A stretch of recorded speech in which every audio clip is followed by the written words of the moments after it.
you know, the system works in weird ways. It's not always simple.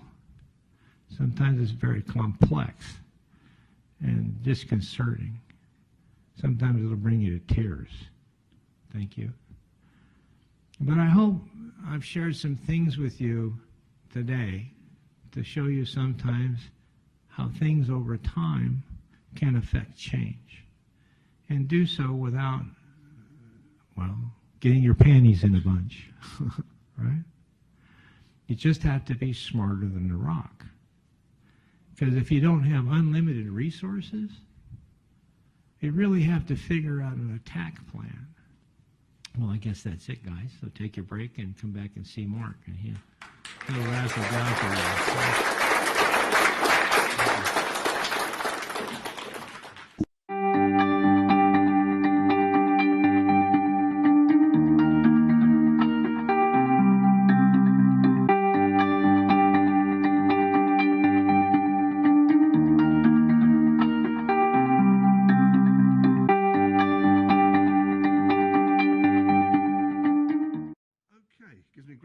To introduce our next speaker, Harry Crouch.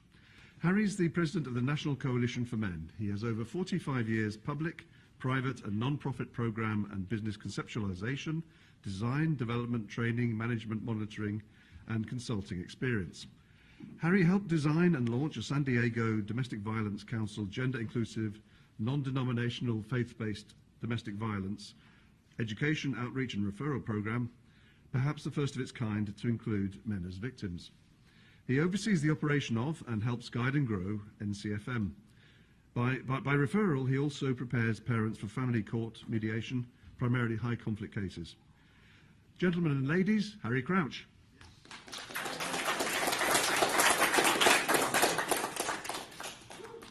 Well, the title of our talk is Action versus Yacktion. Anybody's in this room, anybody came to this conference is a person of action. So you're a potential change agent. I want to show you my speech. This is what an ADA dyslexic puts together. How do you do? Welcome. So we're going to jump around a little bit. There's a lot of things to talk about. I want to focus a little bit about how one can affect change with very little effort. We have some slides. I'm going to try to go through them quickly. Is this up? I'm not that thin. This picture came from the London Telegraph. They flew a reporter over here to do an interview maybe a couple of years ago. What's interesting about this is they were concerned primarily with our work within the Unruh Civil Rights Act in the state of California. Have you heard about those men that go out and sue bars over ladies' nights? Yep. Because women get in free and men don't? Those assholes? That's us.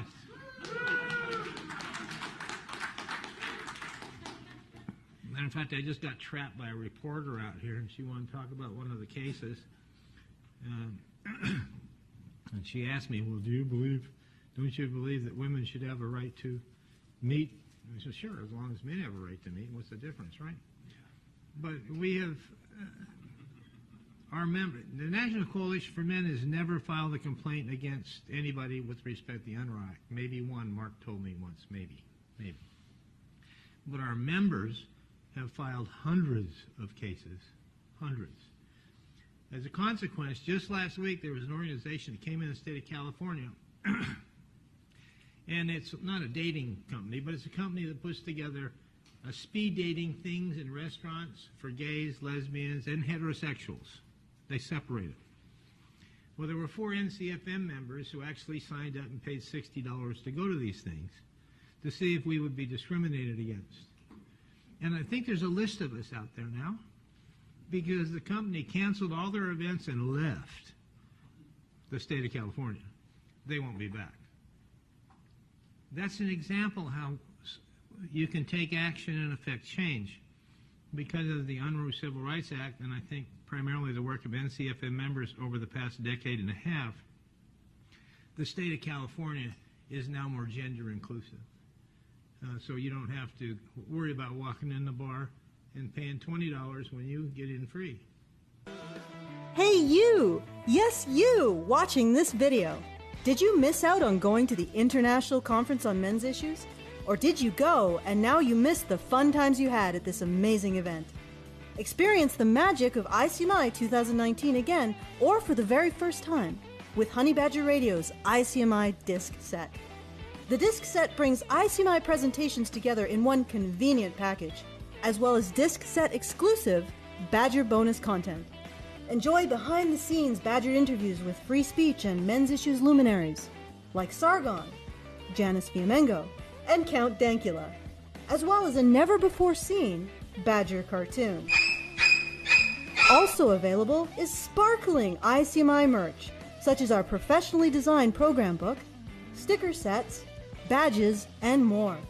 Go to feedthebadger.com and claim a piece of men's rights history for yourself. Right? And we think that's reasonable. That's being a change agent. 1982, Adelphi University. This was the first men's conference in the United States sponsored by the National Coalition for Men. I believe we had another one after that. Of course, I was much too young then. Here's another copy, a picture of the event. You know, everybody know Gregory Hines, the actor? He's now dead, actor, dancer Gregory Hines. Well, you'll see him in this picture. He was one of our members. Mr. Hayward, is that you back there? Is that you in the back? You have dark hair is what you have. Yeah, right, dead center. Is that you? You know, the older you get, the harder it is to see. Oh my God. That's totally me. All right. So, Mr. Hayward, one of the founders of the National Coalition for Men, is in this picture. He didn't even know existed. You know, we really got to pay more attention to our website. And here's another picture of the group. We have face-to-face meetings every 3 years. And you want me to go back with that slide? Or? God, I tell you, man, we get 35, 40 minutes, and these clowns are... Okay. So, by the way, you have to forgive me. I've never made a public presentation before, so I'm kind of working my way through this. This is a picture of one of the first face-to-face meetings with our board of directors in New York. Of course, I wasn't there, but you might see one of our board members up there in the upper right, pretty young-looking guy. He's the old-looking guy sitting back there, Stephen Svoboda. Oh, there he is. It's the vision thing. Here's the vision thing. Stephen is, how do you say this, the longest-standing member of our board of directors.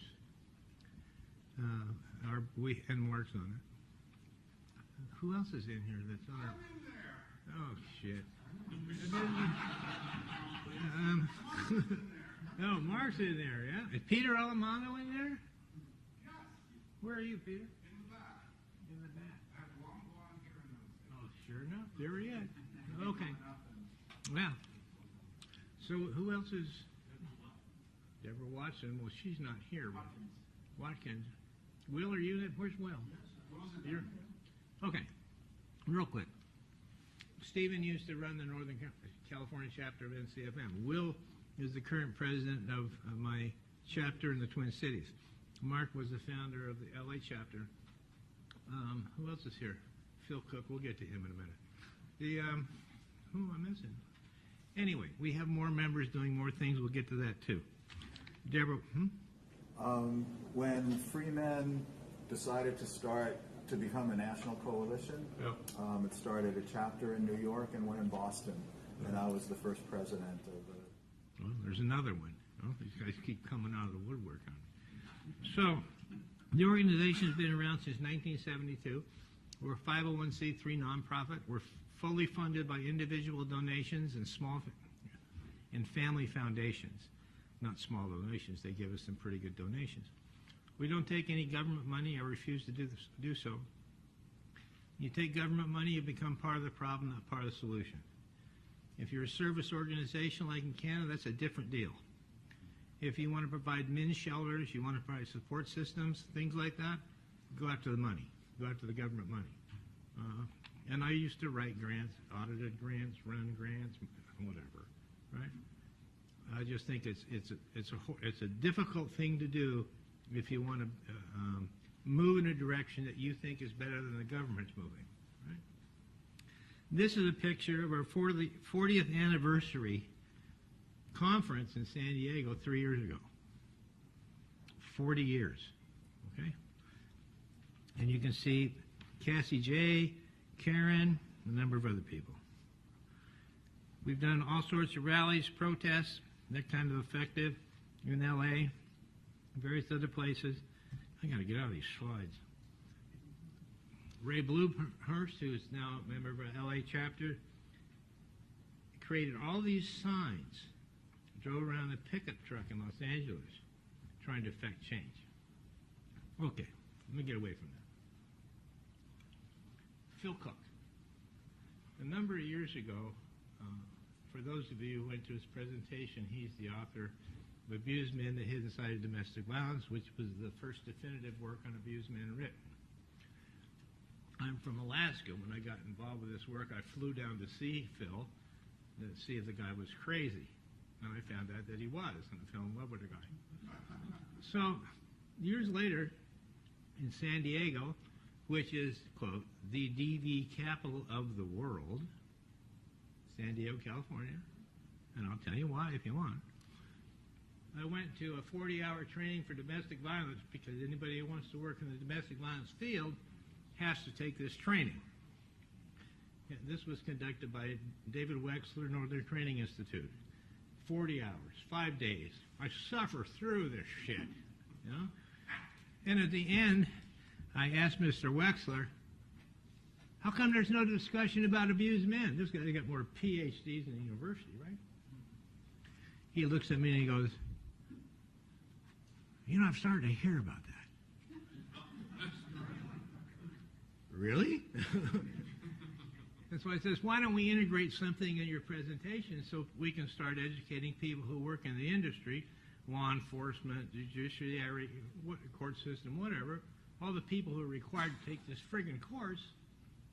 Why don't we talk about abused men? I got a guy. I know a guy. And it's Cook, Phil Cook. And he bites. He takes the bait. So we spend the summer getting Phil certified by the APA because you have to get, what do they call them? Credits, continuing education credits. And we bring Phil in, and they hate him. Although we went to Coronado Del and had a good shrimp cocktail. So why is that significant? That's significant because what it triggered was a continuation and an integration and a better understanding of abused men from those trainings forward. The next year we brought in Carol Ensign from Antelope Valley DV Shelter, and she'd been working with abused men for years. After that, another person. After that, another person. And then finally we brought in Martin Fiebert. Anybody know who he is? Brought in Martin Fieber, who maintains the largest bibliography of studies with about abused men on the planet. And he's very diminutive, this big. His wife's this big. They're sweethearts. They wear tweed, you know. And they came in and they wowed the crowds. Why is all this significant? I'm talking about change. I'm talking about action versus yacktion. It's significant because we planted that seed and it's still growing. To the extent some years later I found out that Wexler was going to be doing a training for family court mediators, and I said, I'm going. And I went, and sure enough, half the day was devoted to abused men. Why is that significant?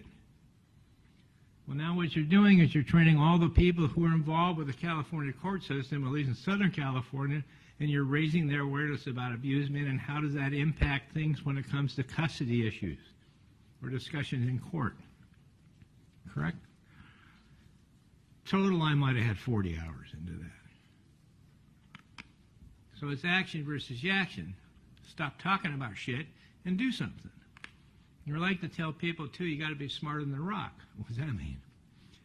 Well, let's say they put an obstacle in front of you, and it's granite, and they say you can't come through because on the other side is all these green pastures and all this stuff that's wonderful, and you can't have any. Well, you better be smart enough to figure out how to get under it, over it, around it, because they're not going to open the bowl in that door. There's another example.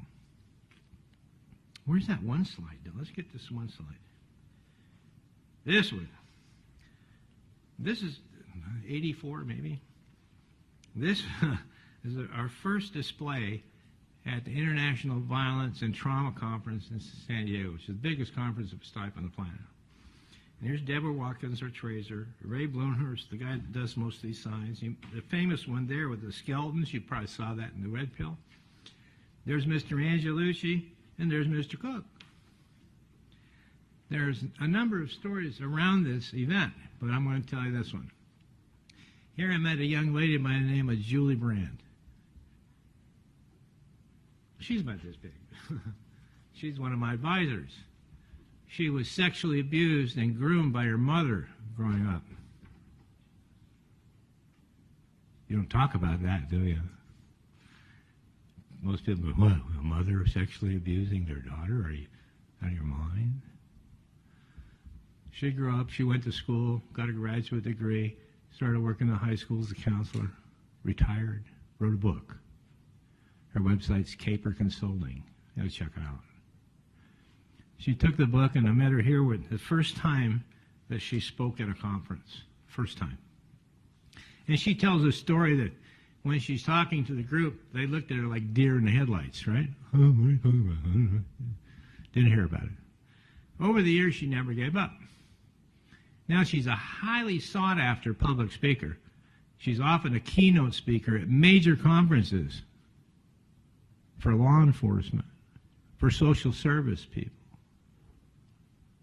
How important is that? She now tells me, we talk once, twice a week. She now tells me, and she's updating her book, I'll tell you about that. She now tells me she goes to speak to these crowds, and she said, ask in the audience, how many people are aware of these situations, and then all these hands come up. Now, why is that? That's because over 15 years, she's carried this message to the world. Have you noticed there are more and more female teachers now being convicted of having affairs with their children, the people they teach? I give that directly to Julie. How easy is that? We just maintain a relationship, have a discussion. She is now speaking, doing trainings for various law enforcement organizations in the state of California. One is even funded by the Victim Compensation Fund because 3 years ago there was a recognition, Phil's going to faint, there was a recognition of abused men as being an underserved group.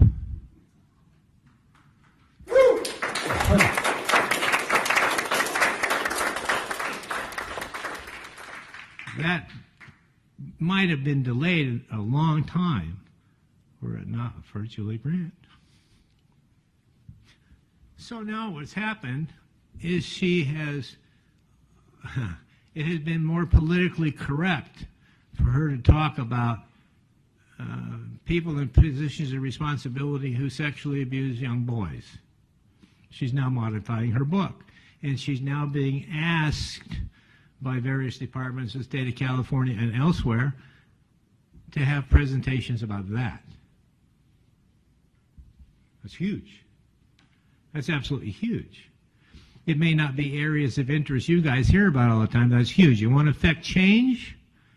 Then you find change agents, and you help the change agents do what they do. You can't do it all by yourself. You talk about legislative change.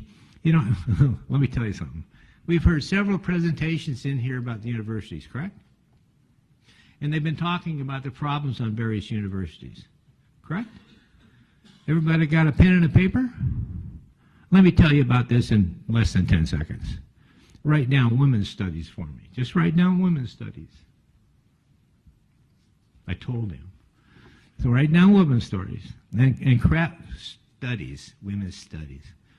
Now cross out the W-O. Now cross out the S-T-U. What's left? There you go. That tells you everything you need to know about our current university system. And that's the attitude. Warren Farrell in his first book, or second book actually, talked about the disposability of men. Well, now it's real. It's real. So let's talk a little bit more about how you affect change. Well, the National Coalition for Men. Has anybody ever heard of the family justice system? Yeah? About about 12 years ago, under George Bush Jr., he appropriated $26 million for the establishment of 16 centralized one-stop domestic violence shopping centers. The first one, of course, was in San Diego because it's the capital of the domestic violence world. And the money came through a person named Casey Gwen, who was an ex-city attorney in San Diego, and he's the second biggest swinging dick in the domestic violence industry. Well, these systems came in to provide these services. And they had the first conference in San Diego where they threatened me if I showed up. The police threatened me if I showed up. Well, screw them. Yeah, and I showed up anyway. And they had later on they had a training, a 40-hour-a-week training for volunteers. I showed up. Right?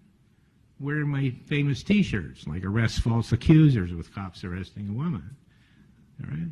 Or women's studies sucks. Needless to say, I was not welcome. In the process of doing this, one day they brought a crowd of attorneys in from some Eastern European country, I forget what it is. And the woman, the attorney who's making the introductions, is going around the room and skipping me every time. And she finally runs out of people to introduce, and she's got nowhere else to go, right? Well, this is Harry Crouch. He's a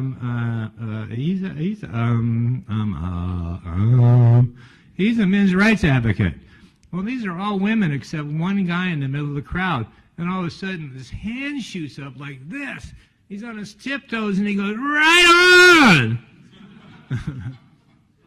Change comes in strange and wonderful ways.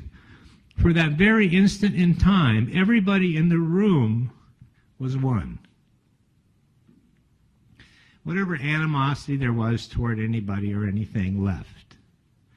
And it brought me closer together to the people in the room. And after a while, Kent Peters, who was there, he was chairman of Catholic Social Ministries in Southern California. He hated my guts.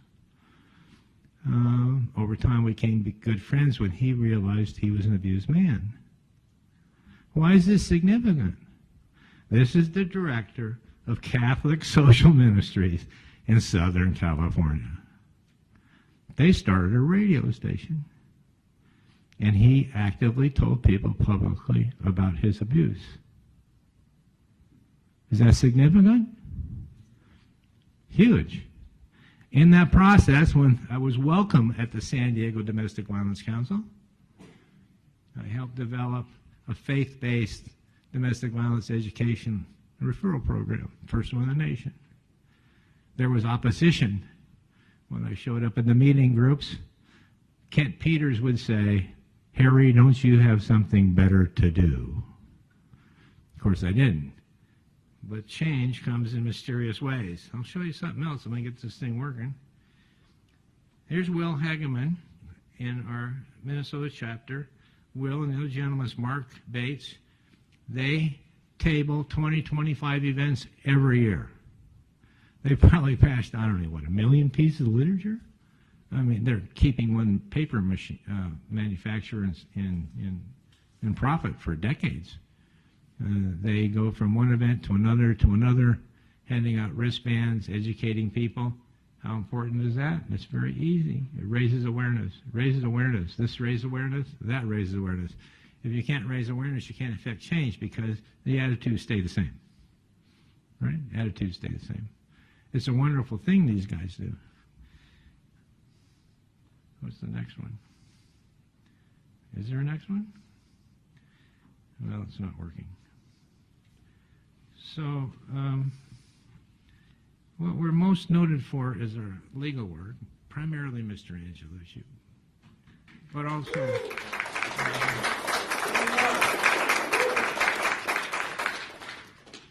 Mr. Svoboda.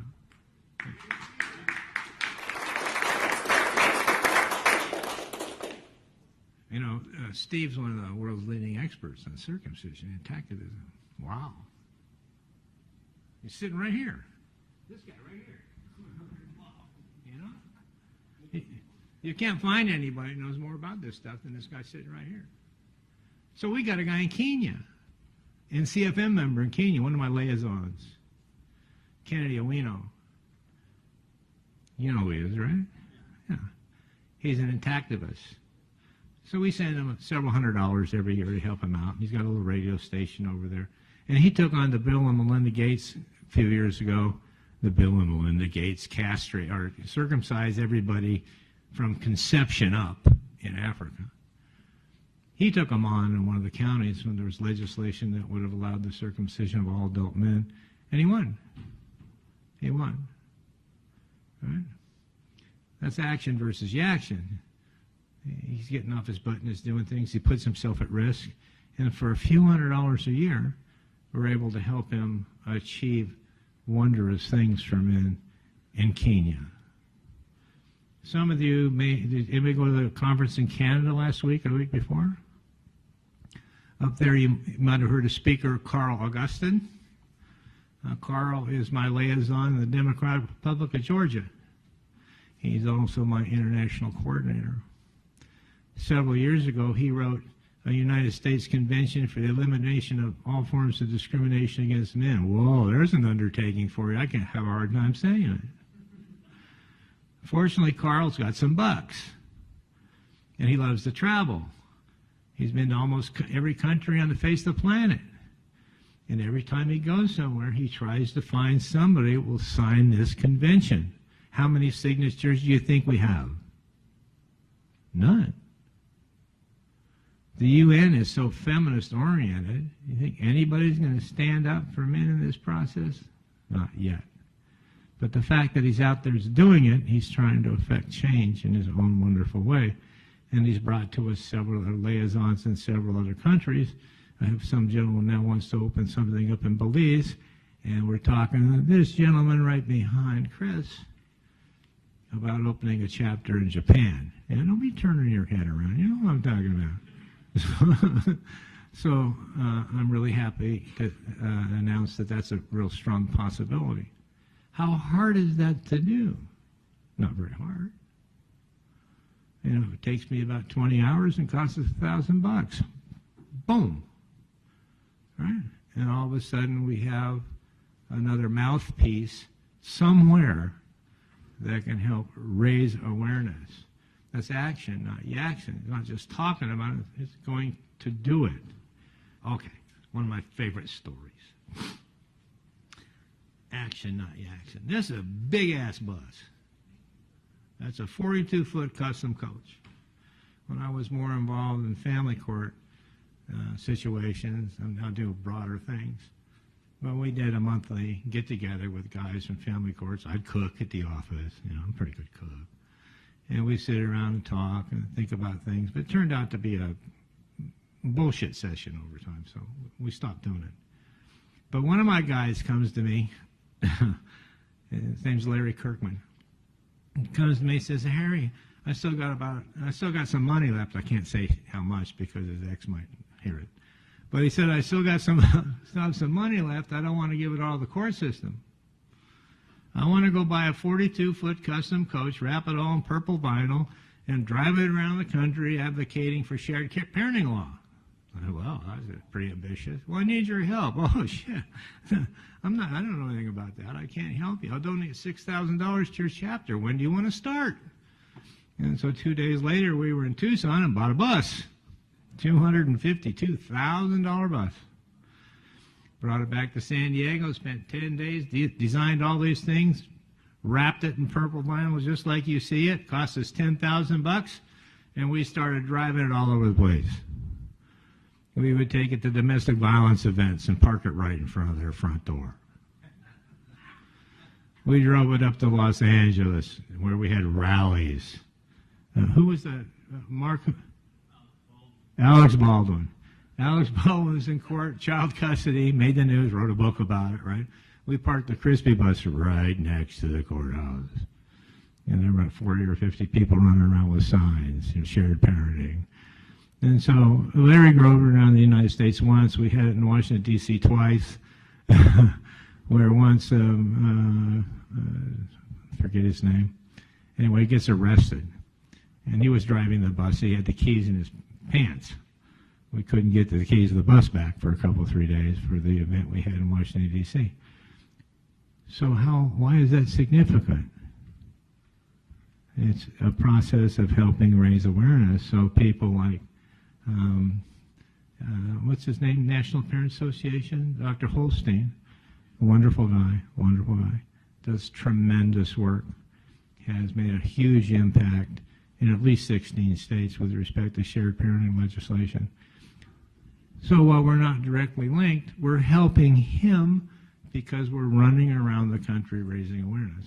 Handed out, I think about a couple thousand T-shirts and tens of thousands of brochures and literature that was distributed. Action, not Yacktion.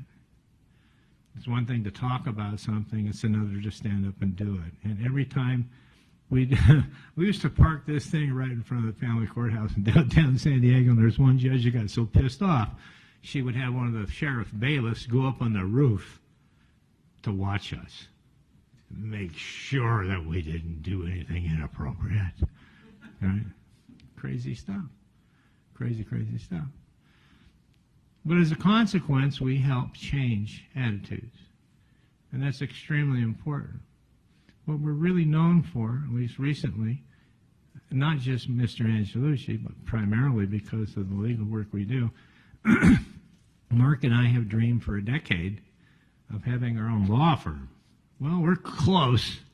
You know, we now have a group, a cadre of attorneys and paralegals and investigators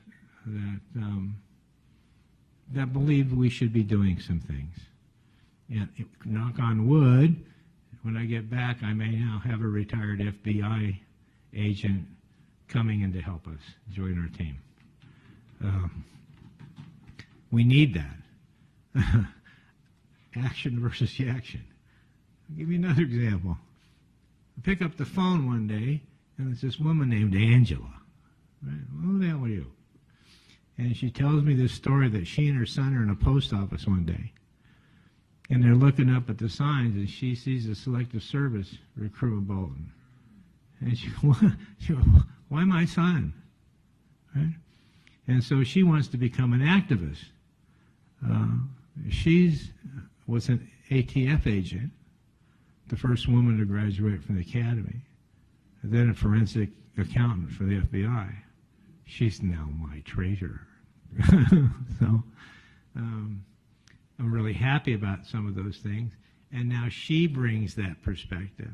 And she's married to a Navy SEAL, Team 6. So how important is that? How does that work? Where do you think they take that information? Into the military, maybe? Which is really screwed up. How much time do I have, by the way? 10 minutes? Did I just figure that out on my own? You know what? I didn't tell everybody up front, and I should have. Because even though I'm not a public speaker, often when I go places, there's a troll, a plant in the audience. And this bitch, I swear to God, I thought she was dead, but I got a whiff of her today. It's kind of like a dog smelling something, right? And I'm afraid, you ever just started getting an itch you know, because you know something's not quite. Oh, shit. There she is. Oh, Christ. Oh, shit. Oh, my goodness. I thought you were dead. Oh, no. Where am I? I am Andrea Dwumbel. Oh, God. And I have complaints about 3 NCFM members. Oh, man. First of all, there's one I've seen at this conference here who's just about this tall and who's wearing a blue T-shirt and khaki pants. All right, just go. What's his name? Just roll back into your other identity. What's that name? Peter is the first name. What's Peter, the last name? Alamano, bitch. Alamano! There's the word man in the middle of it. Obviously, this is a sexist, racist, homophobic, xenophobic, white supremacist, ultra-far-right conservative, Islamophobe, in dire need of being punished. He is hurting me. Oh, to my soul. Just go die. The word man in the middle of his name, it should be alipersonal. Crawl under a table. My second complaint is about that one right there, Mark Angelucci. Yeah, you can't even spell it. Several years ago, I asked him to do one little thing, just one little teeny tiny thing. He's so inconsiderate, he won't give a woman what she wants. It was so easy. 2,000 miles. What he said to me was just, Pa. So you're going to ask, what was that one little thing that I asked for that he wouldn't give me? Totally incoherent. Switzerland. He wouldn't give it to me. Yep. Now, as for you, Harry, that's my third complaint. Yeah, go die. Didn't I ask you to do that? Yeah, well, I didn't. And I come here and I see you. Go die. Just burn yourself, witch. All right, one last thing. I'm a highly artistic woman, and I write poetry with deep mellifluous language that reveals the depth, breadth, and majesty of my people's way of thinking. And you're going to be blown away by the beauty of this feminist writing. It tells it like it is. Boom, boom, boom, went the guns. It made me so nervous I got the runs. A cry rang out through the night. It was, aha, the call to fight. Boom, boom, boom, went the guns. Isn't that wonderful? Oh, they're laughing at me. I'm going to go to the safe space. Anybody got a I need to listen baseball bat, a club? I need to listen to tinkly music and cuddle a teddy bear and work with a coloring book. Oh, let me go. I'm going to go to the safe space. Take me to the safe space. Do I have to call the police again or the exterminator? Which one? Thank you, Blumbaum.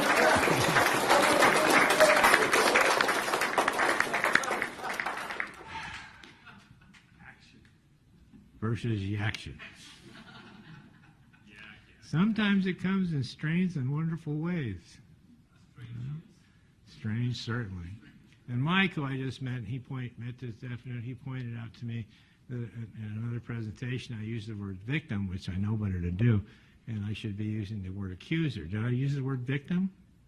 I guess I learned my lesson, because I asked him that if I did, that he was to correct me.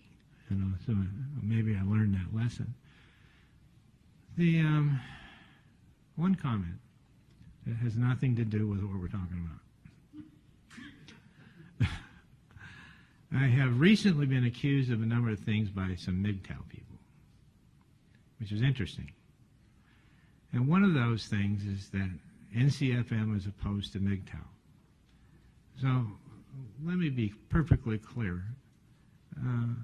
That's the biggest pile of you-know-what I've ever heard. Our organization is open to anybody who wants to help pursue the goals that we've been talking about, as long as they do it with respect, as long as they kind of work within we have loose guidelines and bylaws. Doesn't matter. I go to transsexual in Arizona, great, I don't care. If you're MGTOW, that's wonderful. Pick up our book, Men Freeing Men, written in 1991 by Francis Baumley. It's kind of a roadmap for MGTOW. Where were they in 1991? Right? Everybody's welcome. Everybody's welcome. Any MGTOWs in here, or are you guys all in the other room? Anybody know? Well, welcome. Welcome. And that's about the only, closing thing I have to say. I don't have any words of wisdom for anybody. Mark's going to talk in a few minutes about some of our legal work. I had to bite my lips not to talk about. I'll say one thing about that. We actually have an office, right? I mean, a real office. We run it like a real business. Everybody's insured. All my board members, I have insurance for. All the chapters are all insured. We have our bookkeeper. We have an accountant. We often have 5 minutes. I still have 5 minutes? I'm running out of things to say. That's unusual. But the fact that we have an office in downtown San Diego, a nice office, right, is in a sense integral to what we do, because that physical location gives us legitimacy that other organizations can't claim. Make sense? Right? I mean, we even have a sign on our building that says National Coalition for Men. That's significant. The phone rings a lot. I'm the guy that picks up. So I hear all the stories. I'm the one that makes the decisions of which stories go up the mark, which stories go to our law group. And it's hard. It's a hard decision to make. An example, anybody heard of Christian Kit Martin, Kentucky? Triple homicides? No? Several years ago, Kit Martin had a stellar military career. He also had a BPD wife, borderline personality disorder, psycho bitch, pissed off Wolverine on steroids, vicious, violent, lying, conniving, manipulating. He got tired of it, said, I want a divorce. She said, I will destroy you. And she did. She accused him of spousal rape. She accused him of international spying. She accused him of child abuse. Horrific charges.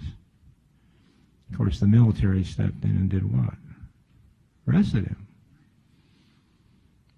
The people in the civilian world took a look. Pretty soon he was up against all these charges. Were you going to talk about this?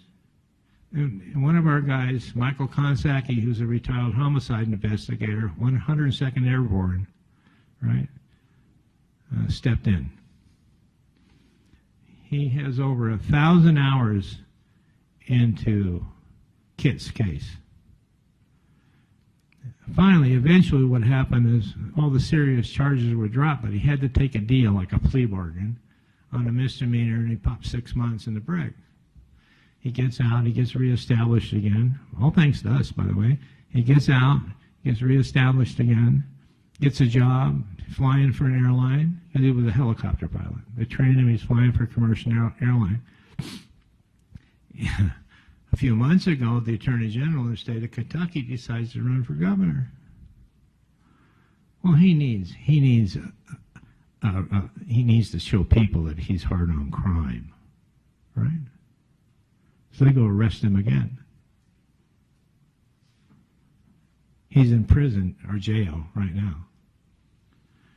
And I think just within the last few days, Michael Konsacki, the investigator, another one of my advisors, NCFM member, part of our legal team, I think he just got access to discovery because the state had been trying to keep discovery away from us too. Why? Because the election isn't until November. There's no new evidence. Everything I can see is nothing but a political stunt. You know, the system works in weird ways. It's not always simple. Sometimes it's very complex and disconcerting. Sometimes it'll bring you to tears.